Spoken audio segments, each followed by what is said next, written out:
You know, when I were a lad, all we had to drink were brown bitter. There wasn't no fancy golden beer like there is today.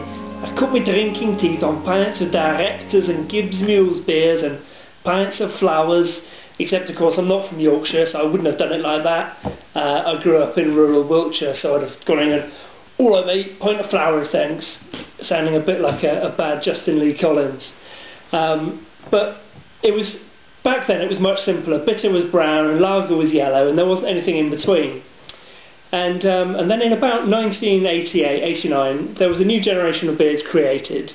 Exmoor Gold and Summer Lightning were two beers that appeared around the same time, around 1988.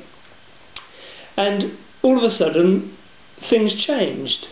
And you know, there's a bit of debate about who did it first. I'm not really here to kind of clarify that, but what we do know is that these beers were born about 20 years ago. And so, you know, I think a 20th anniversary is worth celebrating. The beer we have today is Summer Lightning.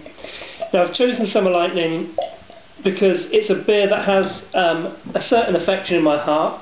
It's from my hometown, Salisbury in Wiltshire, and I used to go to the pub where this beer was first brewed, the Wyndham Arms in Salisbury. It's a classic, no frills boozer.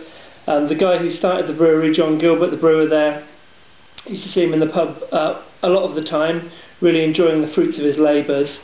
And so Summer Lightning for me has kind of become a real kind of classic. It's one of those beers that, you know, probably is in my top 10 favourite beers ever, which is a list that changes all the time and has about 50 beers in it anyway. So, as you can see, it's got a lovely pale golden ale, fantastic summer drinking.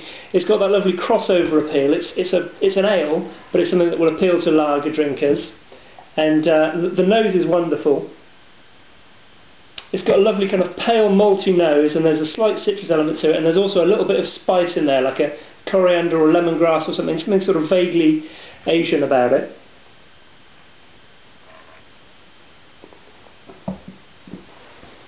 It's lovely, fantastically light, crisp. It's a lovely hop bitterness comes through, and it's, you know, if somebody just handed you a glass of this and didn't tell you, you'd think maybe it's a very well made lager. There's a little bit of the sweetness that characterises an ale, but it's fantastic, fresh, crisp, classic drinking. And as I say, this style of beer didn't exist before 20 years ago, so it's something that we have with us now, and we kind of take for granted. But 20 years on, let's raise a glass to it. We'll see you next time. Cheers.